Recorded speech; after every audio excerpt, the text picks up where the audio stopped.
Hey everybody, this is Guy with Survive and happy Wednesday. So for this WIP Wednesday, we just really quickly wanted to talk about the 4.5s, which are the model that's directly in front of us. We're making tremendous strides in that and getting those wrapped up really quickly.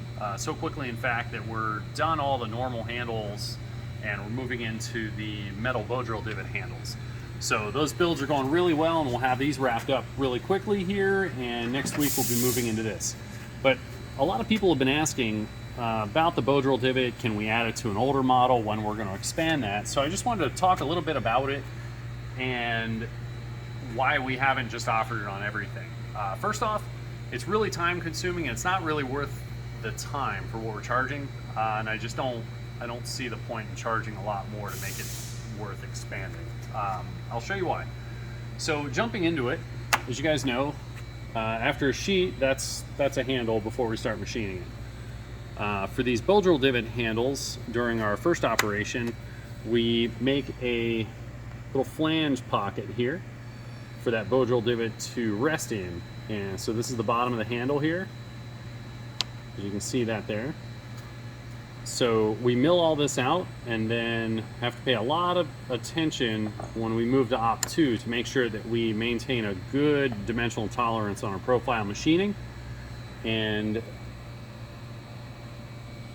we put those two together after machining and a little bit of prep work to create this assembly.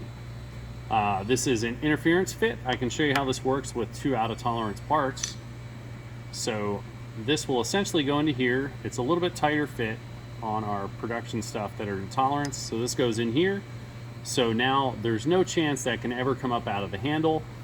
And it's pressed in there. It's also keyed so that it can't move around. And we use a slow cure 120-minute epoxy to further make sure that's never going to come out of there.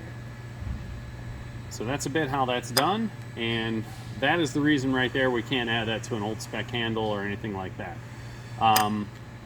As far as expanding this to other models and making a higher availability, this just isn't, how do I say that, Shane? This is about 25 minutes for this part, and then a few extra minutes for this, and then we epoxy it in, and it's just a lot of additional expense. Yeah, it's time and expense that is added to this type of part. I mean, realistically, that would be a $40 upgrade if I weren't giving you my time.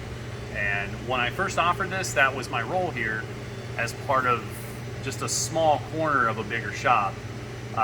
My extra time for different hand fitting and things like this, where I'm giving you my time to offer something that we just thought was needed. So we're gonna follow through with this, but for the time being, at least, this is gonna be a very limited thing, probably limited to our special edition Black Scout Survival BSS-5 and our bushcraft knife. We'll look at that in the future if we can cut some time out of this and increase the efficiency or make this more scalable. But for now, this is just going to be a limited thing, and we just offered it because we like it and we think it's neat and it's something functional.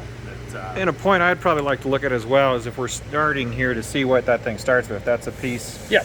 So there's the bow drill divot. We just cut that bar chunk off of there, prepping some parts for this, and it's a lot of work to get from there. First op, second op.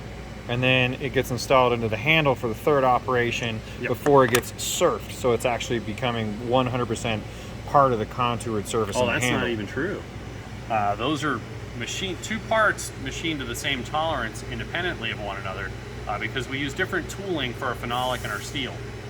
So that all has to be machined the same but separately so that you have a similar tolerance there. And so for something that looks pretty simple, it's actually incredibly intricate. It's very intricate and complicated. There's a lot of things to keep all aligned and square with one another.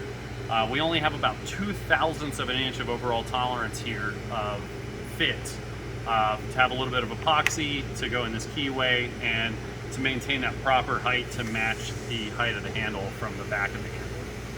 So yeah, that's a little bit about that. So we're going to get back to work building these and getting these moved forward. We got some of those back there to start epoxying in the handles. So we're going to get this done and start building these next week.